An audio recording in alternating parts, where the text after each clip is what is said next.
तक किसी से नहीं कहे कि विनम्र सागर ऐसा है और ऐसा था।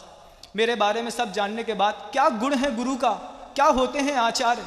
शुद्धोपयोगी तो मुनि हुआ करता है कि वो अपने पंचम पद में बैठ करके बार बार शुद्धोपयोग की भावना भाया करता है।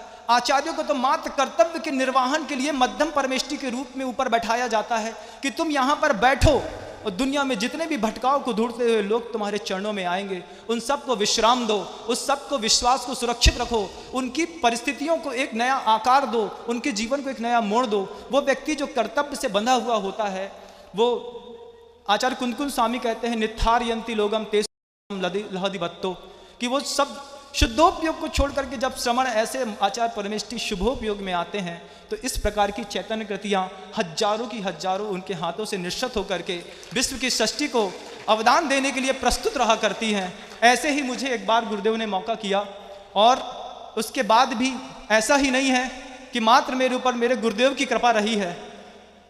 आचार्य कुंदकुंद स्वामी ने अपने प्रवचन काल की चारित्र शुल्का में वो एक कथा और कहते हैं, लिंग गहने तेसिम गुरुत्ति पवज दायगो होदी छेदे सुवट्टवगा शेषा ऋज्जा वगा श्रवणा।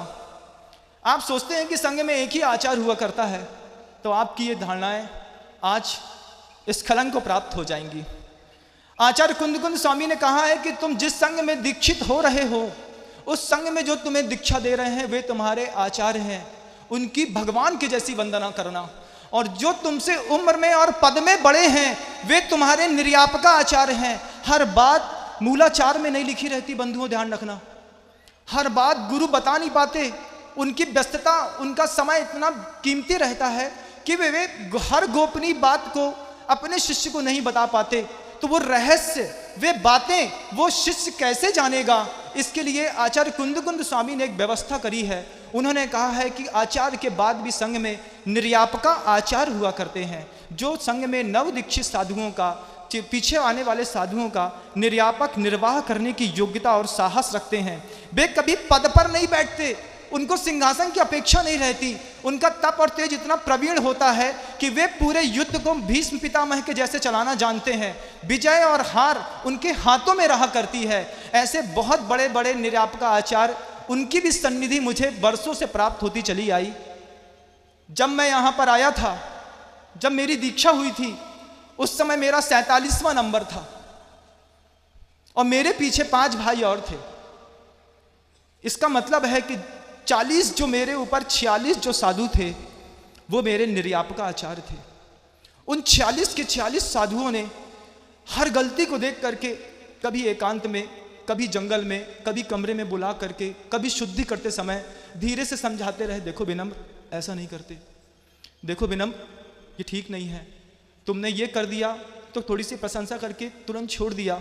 ऐसे 40, 45, 46 साधुओं ने मुझसे एक स्थान ऊपर बैठे दुर्लभ सागर जी मुनिराज तक के मुनिराज मेरे निरापकाचार्य के रूप में प्रतिष्ठित होकर के प्रत्येक पद में मुझे संभालते रहे।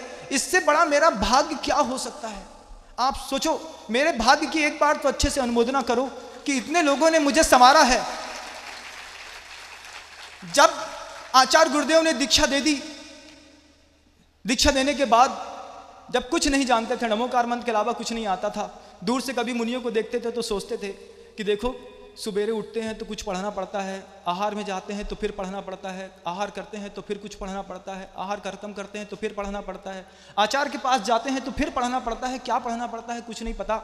आचार्य महाराज जी ने कितने सहज होंगे, क्या कृपा थी मेरे गुरु की। उन्होंने बोला, दीक्षा देकर के बोलते हैं समय सागर जी महाराज से इनको सब सिखा दो। और समय सागर जी महाराज ने आंख उठा करके गुरु की उन शब्दों को नहीं सुना।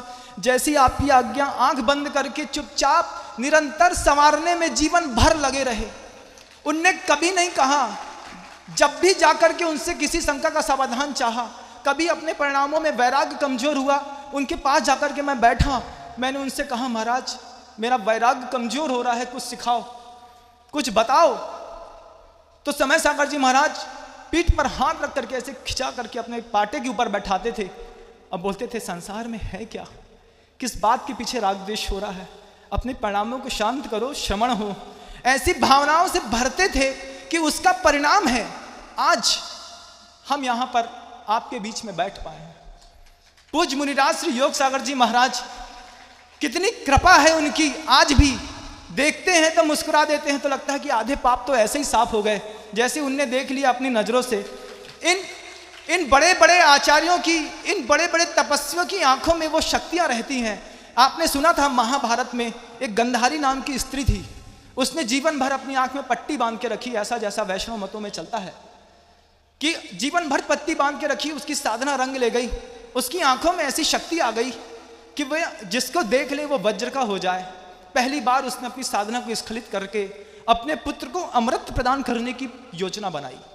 पुत्र से कह दिया मेरे पास बिल्कुल नंगे आना, बिल्कुल नंगा। पुत्र को संकोच सा हुआ, माँ ने कहा तो है लेकिन पूरा नंगा जाऊंगा तो कोई क्या सोचेगा, माँ देखेगी तो रूप को देख करके क्या लगेगी, क्या कहेगी।